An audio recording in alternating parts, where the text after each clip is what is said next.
Advance current affairs आज है 28 अप्रैल 2023। इसलिए 28 अप्रैल से करंट अफेयर्स के जितने भी इंपॉर्टेंट क्वेश्चन बन सकते हैं वो सारे आज हम यहाँ पर कवर करेंगे। तो देखिए, हमारा आज का पहला क्वेश्चन है, हाल ही में राष्ट्रीय कृमि दिवस कब मनाया गया? तो यह कब मनाया गया? 27 अप्रैल 2023 को। देखिए, राष्ट्रीय कृमि दिवस तो 27 अप्रैल को मनाया जाता है, लेकिन अगर बात की जाए राष्ट्रीय कृमि मुक्त दिवस की तो यह मनाया जाता है 10 फरवरी को, जिसे हम नेशनल डिवॉर्मिंग डे भी कहते हैं। अब ये मनाया क्यों जाता है? देखिए, लोगों को डिवर्मिंग के महत्व के बारे में जागरूक करने के लिए 10 फरवरी को राष्ट्रीय कृमि मुक्ति दिवस मनाया जाता है।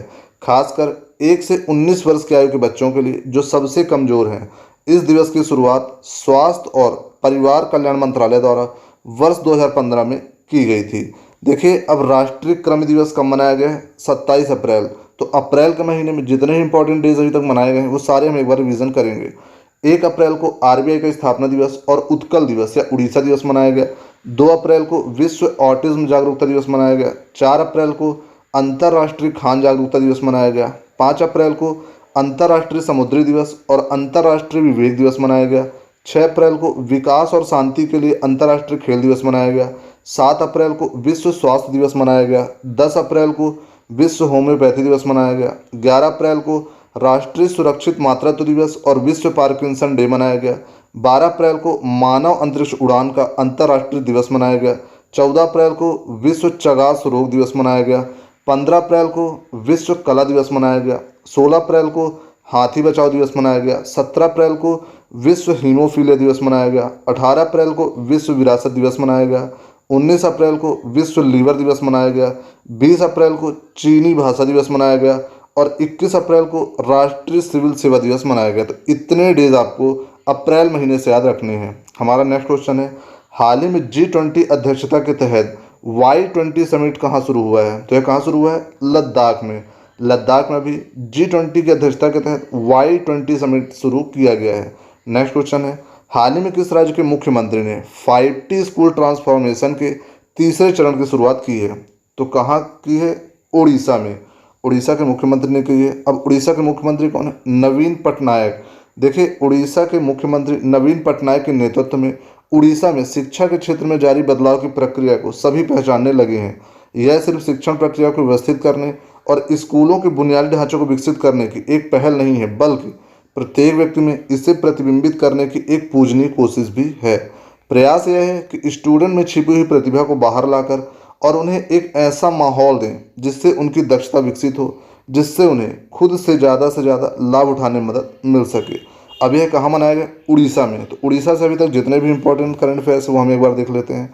उड़ीसा सरकार द्वारा गंधमर्धन हिल रेंज को बायोडाइवर्सिटी हेरिटेज साइट घोषित किया गया। 15वें हॉकी विश्व कप का उद्घाटन उड़ीसा के कटक में हुआ है। भारत का पहला एग्री चैटबॉट अमाकृषाई उड़ीसा में लॉन्च किया गया। उड़ीसा के 3 जिलों में सोने की खान मिली है। उड़ीसा में 1300 साल पुराना बौद्ध स्तूप मिला है। उड़ीसा के मुख्यमंत्री ने भारत का पहला heavy lift logistic drone launch किया है। उड़ीसा भुवनेश्वर में जून 2023 में इंटर कॉन्टिनेंटल फुटबॉल कप की मेजबानी करेगा। तो दोस्तों, इतनी चीज़ आपको उड़ीसा से याद रखनी है। नेक्स्ट क्वेश्चन है, हाल ही में 24 मई 2023 को सिडनी में तीसरे इन पर्सन क्वाड समिट की मेजबानी कौन सा देश करने वाला है? तो कौन सा देश करेगा? ऑस्ट्रेलिया। In person quad. अब देखिए, बात करें क्वाड क्या होता है, तो देखिए क्वाड जो है भारत, अमेरिका, ऑस्ट्रेलिया और जापान का एक समूह है। सभी चारों राष्ट्र लोकतांत्रिक होने के कारण इनकी एक समान आधार भूमि है और निर्बाध समुद्री व्यापार और सुरक्षा के साझा हित का भी समर्थन करते हैं। इसका उद्देश्य मुक्त, स्पष्ट और समृद्ध इंडो पैसिफिक क्षेत्र सुनिश्चित करना तथा उसका समर्थन करना है। यह क्वाड का उद्देश्य है। नेक्स्ट क्वेश्चन है, हाल ही में a resurgent north east narratives of change नामक पुस्तक किसने लिखी है? तो ये किसने लिखी है? आशीष कुंद्रा ने। आप ये देख सकते हैं, resurgent north east narratives of change, यह इसका कवर पेज है। अब देखिए, इससे रिलेटेड आपको और भी इंपॉर्टेंट करंट अफेयर्स याद रखने हैं, जैसे बोरिया मजूमदार द्वारा लिखित पुस्तक कौन सी है? Sachin @50 celebrating a Maestro. इसका विमोचन बोरिया मजूमदार द्वारा किया गया। The great bank robbery, NPS scam and the future of regulation पुस्तक वी पट्टाभिराम ने लिखी। नंदिनी दास ने कोर्टिंग इंडिया नामक पुस्तक लिखी। पीयूष बाबिल ने गांधी सियासत और सांप्रदायिकता लिखी। इतनी चीज़ आपको याद रखनी है। नेक्स्ट क्वेश्चन है, हाल ही में पीएम नरेंद्र मोदी ने केंद्र शासित प्रदेश दादरा और नगर हवेली और दमन और दीव में कितने करोड़ रुपए की विकास परियोजनाओं की आधारशिला रखी है? तो कितने करोड़ रुपए की? 4800 करोड़ रुपए की आधारशिला रखी गई है। नेक्स्ट क्वेश्चन है, हाल ही में किस देश का कॉमर्शियल लूनर लैंडर चांद पर असफल लैंडिंग के बाद गुम हो गया? तो यह कहाँ का था? जापान का था। अब यह जापान का था तो जापान से आपको और भी चीज़ याद रखनी है, जैसे भारत और जापान के बीच संयुक्त प्रशिक्षण अभ्यास धर्म गार्जियन शुरू हुआ है। भारत जापान को पीछे छोड़कर वैश्विक स्तर पर तीसरा सबसे बड़ा ऑटो बाजार बना है। भारत और जापान के बीच संयुक्त अभ्यास वीर गार्जियन 2023 संपन्न हुआ है। मालाबार एक्सरसाइज 2022 जापान में शुरू हुई है। इसके अलावा जापान ने समलैंगिक कपल के लिए एक साझेदारी प्रमाण पत्र योजना शुरू करी है। नेक्स्ट क्वेश्चन है, हाल ही में मामुकोया का निधन 77 वर्ष की आयु में हो गया है। वह फिल्मी जगत के किस क्षेत्र के अभिनेता थे? तो दोस्तों यह मलयालम अभिनेता थे। आप ये देख सकते हैं, ये है मामुकोया। अभी इनका 77 वर्ष की आयु में निधन हो गया है। नेक्स्ट क्वेश्चन है, हाल ही में किसने मन की बात एपिसोड 100 पर राष्ट्रीय सम्मेलन का उद्घाटन किया? तो किसने किया है? जगदीप धनखड़ ने। अब बात करते हैं जगदीप धनखड़ है कौन? तो देखिए जगदीप धनखड़ एक भारतीय राजनीतिक हैं जो भारत के निर्वाचित 14वें उपराष्ट्रपति हैं। उन्होंने पश्चिम बंगाल के राज्यपाल के रूप में कार्य किया। वह भारतीय जनता पार्टी के सदस्य हैं। उन्होंने चंद्रशेखर मंत्रालय में संसदीय मामलों के राज्य मंत्री के रूप में भी कार्य किया है। इतनी चीज आपको याद रखनी है। नेक्स्ट क्वेश्चन है, हाल ही में हिमाचल प्रदेश ने अक्षय ऊर्जा का पता लगाने के लिए किस ऑयल कंपनी के साथ समझौते पर हस्ताक्षर किए हैं? तो यह किए हैं ऑयल इंडिया लिमिटेड के साथ। अब देखिए आपको और भी चीज़ याद रखनी है, जैसे DGCA की रिपोर्ट के अनुसार दुनिया में सबसे ज़्यादा महिला पायलट भारत में है। एरिक गारसेटी भारत में अमेरिकी एम्बेसडर नियुक्त हुए हैं। अभ्यास लॉ पेरोस के तीसरे संस्करण का आयोजन भारत के द्वारा किया गया। सिपरी की रिपोर्ट के अनुसार 2018-22 के बीच दुनिया का सबसे बड़ा आर्म्स इंपोर्टर भारत बना है। आगे मैं आपको बताऊंगा कि आखिर सिपरी है क्या। नेक्स्ट क्वेश्चन है, हाल ही में नरेंद्र मोदी के द्वारा अक्टूबर 2023 में कहां पर 37वें राष्ट्रीय खेलों का उद्घाटन किया जाएगा? तो यह किया जाएगा गोवा में। 37वें राष्ट्रीय खेलों का उद्घाटन गोवा में किया जाएगा। नेक्स्ट क्वेश्चन है, हाल ही में किस अभिनेत्री को लता दीनानाथ मंगेशकर अवार्ड मिला है? तो किसे मिला है? विद्या बालन को। आप ये देख सकते हैं, यह है विद्या बालन। इन्हें अभी लता दीनानाथ मंगेशकर अवार्ड मिला है। नेक्स्ट क्वेश्चन है, हाल ही में किसे सिटी यूनियन बैंक के MD और CEO के रूप में फिर से नियुक्त किया गया है? तो यह किया गया है एन कामाकोडी। यह है एन कामाकोडी। इन्हें अभी सिटी यूनियन बैंक के MD और CEO के रूप में फिर से नियुक्त किया गया है। अब इनकी अभी नई नियुक्ति हुई है। तो नियुक्ति के बारे में आपको और याद रखना है, जैसे टाटा इलेक्ट्रॉनिक्स द्वारा रणधीर ठाकुर को MD और CEO के रूप में नियुक्त किया गया। हिमाचल प्रदेश हाईकोर्ट के कार्यवाहक मुख्य न्यायाधीश के रूप में जस्टिस तरलोक सिंह चौहान को नियुक्त किया गया। मद्रास हाईकोर्ट के अतिरिक्त न्यायाधीश के रूप में जस्टिस बट्टू देवादन ने शपथ ली। LIC ने चीफ इन्वेस्टमेंट ऑफिसर के रूप में रत्नाकर पटनायक को नियुक्त किया। सुजुकी मोटरसाइकिल इंडिया ने केनिची उमेदा को नया MD नियुक्त किया है। इतनी चीज़ें आपको नियुक्ति से याद रखनी है। नेक्स्ट क्वेश्चन है, हाल ही में त्रिपुरा के किस पहले पद्मश्री विजेता का 84 वर्ष का निधन हो गया? तो किसका हुआ है? हिमांशु मोहन चौधरी। यह त्रिपुरा के पहले पद्मश्री विजेता थे। अभी इनका 84 वर्ष के में निधन हो गया। क्या नाम है? हिमांशु मोहन चौधरी। नेक्स्ट क्वेश्चन है, हाल ही में नॉर्थ ईस्ट कॉन्क्लेव 28 अप्रैल 2023 को कहाँ आयोजित होने जा रहा है? तो कहाँ होने वाला है? दिल्ली में। नेक्स्ट क्वेश्चन है, हाल ही में किस तिब्बती आध्यात्मिक नेता को 64 साल बाद व्यक्तिगत रूप से रेमन मैग्सेस पुरस्कार से सम्मानित किया गया? तो यह किसे किया गया? दलाई लामा को। अब अगर बात करें ये रेमन मैग्सेस पुरस्कार होता क्या है, तो देखिए रेमन मैग्सेस पुरस्कार या रमन मैग्सेस पुरस्कार एशिया के व्यक्तियों एवं संस्थाओं को उनके अपने क्षेत्र में विशेष रूप से उल्लेखनीय कार्य करने के लिए प्रदान किया जाता है। इसे प्राय एशिया का नोबेल पुरस्कार भी कहा जाता है। क्वेश्चन पूछा जा सकता है कि एशिया का नोबेल पुरस्कार किसे कहा जाता है? तो क्या आएगा? रमन मैग्सेस पुरस्कार। अब यह आपको और भी इससे रिलेटेड याद रखनी है, जैसे फेमिना मिस इंडिया 2023 का खिताब नंदिनी गुप्ता ने जीता है। कुमार मंगलम बिरला को business leader of the decade पुरस्कार मिला है। नीलेश सांबरे ने मराठा उद्योग रत्न 2023 पुरस्कार जीता है। सांख्यिकी के 2023 में अंतर्राष्ट्रीय पुरस्कार CR राव ने जीता है। फ्रांस के सर्वोच्च नागरिक सम्मान से किरण नादर को सम्मानित किया गया है। उत्साह पटनायक को मेलकम आदिशेषिया पुरस्कार 2023 से सम्मानित किया गया है। प्रवासी भारतीय सम्मान से राज सुब्रमण्यम को सम्मानित किया गया। इतनी चीज़ आपको याद रखनी है।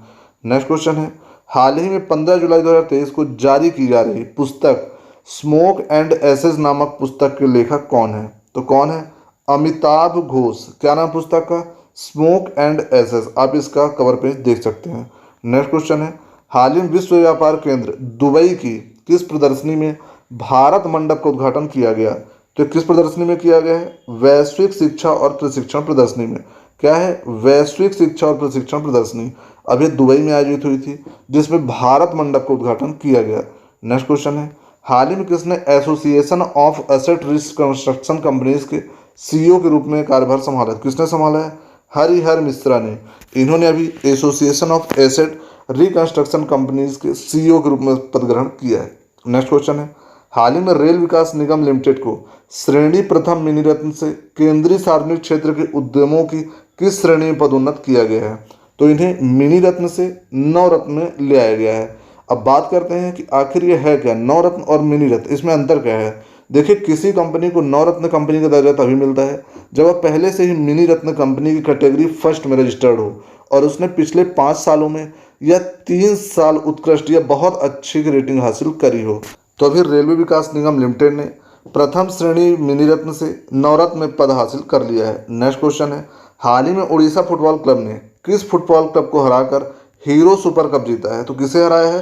बेंगलुरु फुटबॉल क्लब, इन्हें इसने हरा दिया है। आपको और भी चीज़ याद रखनी है, जैसे प्रतिष्ठित सिडनी क्रिकेट ग्राउंड में सचिन तेंदुलकर के नाम पर एक गेट का अनावरण किया गया है। T20 क्रिकेट में सबसे तेज 7,000 रन बनाने वाले भारतीय खिलाड़ी KL राहुल बने हैं। Wisden cricketers of the year चुने जाने वाली पहली भारतीय महिला क्रिकेटर हरमनप्रीत कौर बनी। इतनी चीज़ आपको याद रखनी है। नेक्स्ट क्वेश्चन है, सिपरी की रिपोर्ट के अनुसार वैश्विक सैन्य व्यय में भारत किस स्थान पर है? तो यह चौथे स्थान पर है, यानी कि सेनाओं पर जो लोग व्यय करते हैं उस पर भारत चौथे स्थान पर आता है। अब बात करें सिपरी क्या है, तो देखिए सिपरी का जो फुल फॉर्म है Stockholm International Peace Research Institute. यह एक स्वतंत्र अंतर्राष्ट्रीय संस्थान है जो आयुध, हथियार नियंत्रण और निरस्त्रीकरण में अनुसंधान हेतु समर्पित है। यही सर्वे करता रहता है और इसी ने भी सर्वे जारी किया है कि भारत विश्व में चौथे नंबर है हथियारों के मामले में व्यय करने पर। नेक्स्ट क्वेश्चन है, हाल ही में किसकी अध्यक्षता में केंद्रीय मंत्रिमंडल ने नेशनल मेडिकल डिवाइसेस पॉलिसी 2023 को मंजूरी दे दी है?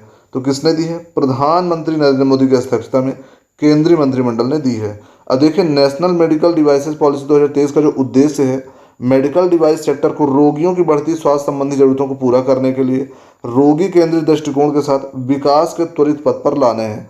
यानी कि जिन मरीजों को अभी विदेश जाना पड़ता है वो सारी जो सुविधाएं हैं वो भारत में लाने का प्रयास किया जा रहा है।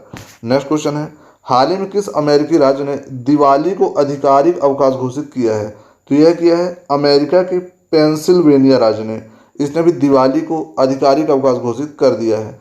नेक्स्ट क्वेश्चन है, हाल ही में सुप्रीम कोर्ट ने संरक्षित वनों, राष्ट्रीय उद्यानों और वन्य जीव अभ्यारण्यों की बाहरी चार दीवारी से कम कितने किलोमीटर के दायरे में पर्यावरण संवेदनशील क्षेत्रों के भीतर विकास कार्य पर पूर्ण प्रतिबंध को हटा दिया है? तो कितने किलोमीटर? कम से कम 1 किलोमीटर। अभी यह प्रतिबंध था, अब यह हटा दिया गया है। नेक्स्ट क्वेश्चन है, हाल ही में KBM स्पाइसेस के द्वारा किसे अपना ब्रांड एम्बेसडर नियुक्त किया गया है? तो यह किया गया परिणीति चोपड़ा को। KBM एक स्पाइसेस कंपनी है, उसने भी परिणीति चोपड़ा को अपना ब्रांड एम्बेसडर नियुक्त किया है। इसके अलावा आपको याद रखना है, जैसे लक्जर के ब्रांड एम्बेसडर विराट कोहली बने हैं, वाईकॉम 18 के ब्रांड एम्बेसडर के रूप में महेंद्र सिंह धोनी को नियुक्त किया गया, जियो सिनेमा के ब्रांड एम्बेसडर रोहित शर्मा बने हैं, पेप्सी ने रणवीर सिंह को अपना ब्रांड एम्बेसडर बनाया है। नेक्स्ट क्वेश्चन है, हाल ही में किसने इफ्को नैनो DAP लॉन्च किया है? किसने किया है? केंद्रीय गृह मंत्री अमित शाह ने। देखिए, केंद्रीय गृह मंत्री अमित शाह ने बुधवार को इफ्को के नैनो तरल DAP उर्वरक को कॉमर्शियल बिक्री के लिए पेश किया है। इसकी 500 मिलीलीटर की बोतल की कीमत 600 रुपये होगी। यह कीमत पारंपरिक DAP की मौजूदा कीमत की आधी से भी कम है। इस कदम से भारत को अपनी आयात निर्भरता कम करने में मदद मिलेगी। नेक्स्ट क्वेश्चन क्या है, हाल ही में अमेरिका ने मानवाधिकार उल्लंघन के आरोप में किस देश के गवर्नर की एंट्री पर रोक लगाई है? तो कहाँ के गवर्नर? श्रीलंका के। नेक्स्ट क्वेश्चन और आज का हमारा सेकंड लास्ट क्वेश्चन है, हाल ही में केंद्र ने भारत में 1570 करोड़ रुपए की लागत से कितने नए सरकारी नर्सिंग कॉलेजों की स्थापना को मंजूरी दी है? कितने नर्सिंग कॉलेज खुलेंगे? 157 नए नर्सिंग कॉलेज देश भर में खुलेंगे। नेक्स्ट क्वेश्चन है, हाल ही में किस देश ने 17वें संस्करण अंतर्राष्ट्रीय मंगा पुरस्कार के लिए आवेदन आमंत्रित किया है? तो किसने किया है? जापान ने। इसने भी 17वें संस्करण अंतर्राष्ट्रीय मंगा पुरस्कार के लिए आवेदन खोल दिए हैं। अब बात करते हैं आखिर ये मंगा पुरस्कार है क्या। देखिए, अंतर्राष्ट्रीय मंगा पुरस्कार 2007 में गैर जापानी मंगा कलाकारों को प्रोत्साहित करने के लिए स्थापित एक वार्षिक पुरस्कार है। यह पुरस्कार जापानी विदेश मंत्री तारो एसो द्वारा बनाया गया था, जिन्होंने इस पुरस्कार को टोक्यो में दिए गए नीतिगत भाषण में प्रस्तावित किया था। तो दोस्तों यह थे आज के इंपॉर्टेंट करंट अफेयर्स। मुझे उम्मीद है सारे करंट अफेयर्स आपके लिए बहुत हेल्पफुल होंगे। तो अगर आपको वीडियो पसंद है तो वीडियो को लाइक करें, चैनल को सब्सक्राइब करें और वीडियो को ज़्यादा से ज़्यादा शेयर करें, ताकि ज़्यादा से ज़्यादा लोग मेरे वीडियो का फायदा उठा सके। आपने मुझे इतना समय दिया उसके लिए बहुत बहुत धन्यवाद।